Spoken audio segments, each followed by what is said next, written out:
Beneath the relentless desert sun, a quiet transformation is taking place, one that's reshaping landscapes and threatening farms across the nation.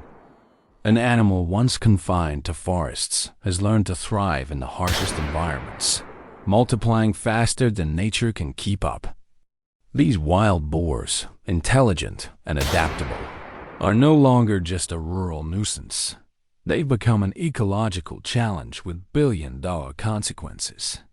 From damaged crops to disrupted ecosystems, their presence is rewriting the balance between wildlife and human survival.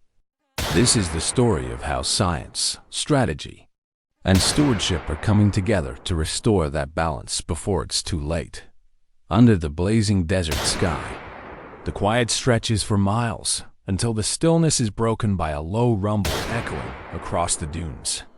A dark shape emerges from the shimmer of heat, a wild boar, charging through the sand, powerful and relentless. For wildlife managers and farmers across the southern United States, this is not an isolated sight. It's a scene that represents one of the most persistent ecological challenges facing modern agriculture. Over the past few decades, the population of feral hogs, descendants of escaped domestic pigs and Eurasian wild boar, has exploded across North America. Once limited to the dense woodlands of the southeast, they have now adapted to everything from wetlands to open deserts. Their resilience and rapid breeding have turned them into one of the most destructive invasive species on the continent. Estimates suggest that wild hogs cause billions of dollars in agricultural and ecological damage each year, uprooting crops, eroding soil, and competing with native species for food and water. The scale of destruction is staggering. A single sounder, a family group of hogs, can devastate an entire field overnight. Corn, peanuts, rice, and vegetables are among their preferred meals, but their appetite is nearly limitless. They feed on roots, fruits, insects, small reptiles, and even the eggs of ground-nesting birds. When natural food sources run low, they turn to human settlements, scavenging around irrigation systems and tearing through farmland fences. Their snouts act like plows, overturning soil layers, destroying seedlings, and disrupting irrigation networks built to sustain entire communities. For local farmers, the damage extends far beyond the visible trails they leave behind. The financial losses ripple through rural economies, from crop yields that fall short to restoration costs that drain already thin margins. The wild boar problem has evolved from a regional concern to a national crisis, demanding both immediate control and long-term ecological planning. Despite their impact, wild boars are remarkably intelligent creatures. They navigate vast territories, learn to avoid traps, and adapt quickly to human intervention. Their population growth is fueled by rapid reproduction. Females can produce 2 litters a year, each containing up to a dozen piglets. This exponential rate allows populations to double within a single year if left unchecked. Add to that their ability to survive in extreme temperatures, and it's no surprise they've made their way into arid landscapes once thought inhospitable. In these desert regions, the very features that challenge most wildlife, limited water and sparse vegetation, have become advantages for the boar. Irrigation canals, livestock troughs, and abandoned farms create perfect conditions for survival.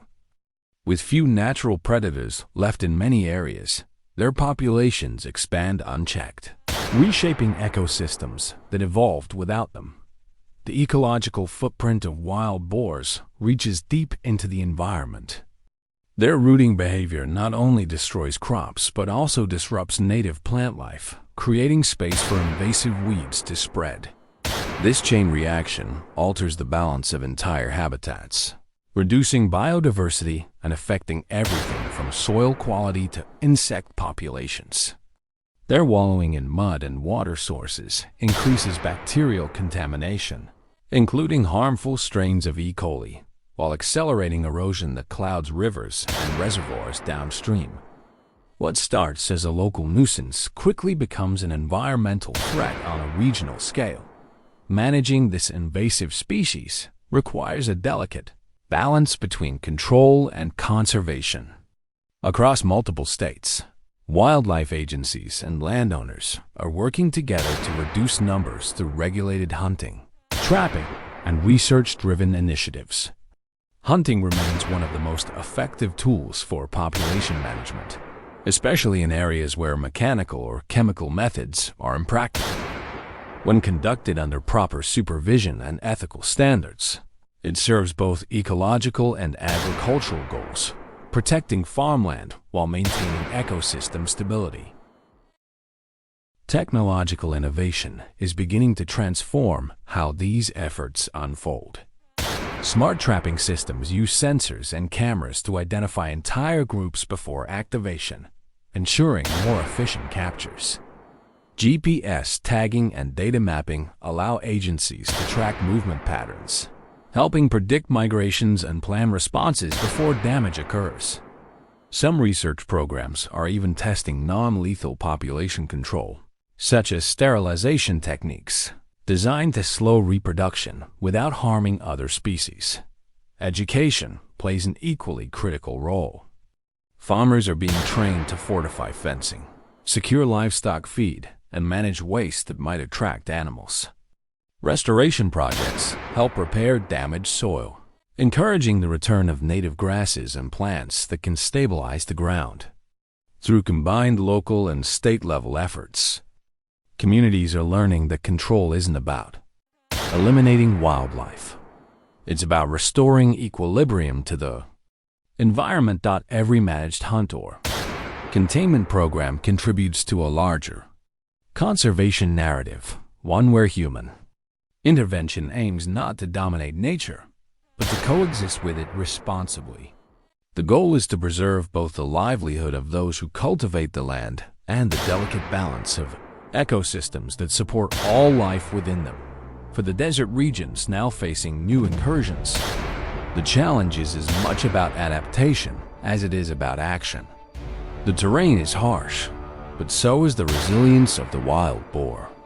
They thrive in heat, find water where others cannot, and learn from every failed attempt to remove them. Understanding their behavior, what drives their migration, how they communicate, and where they breed has become essential to developing smarter, more sustainable solutions. Each encounter between humans and these animals is part of a much broader story, one about coexistence, resilience, and responsibility.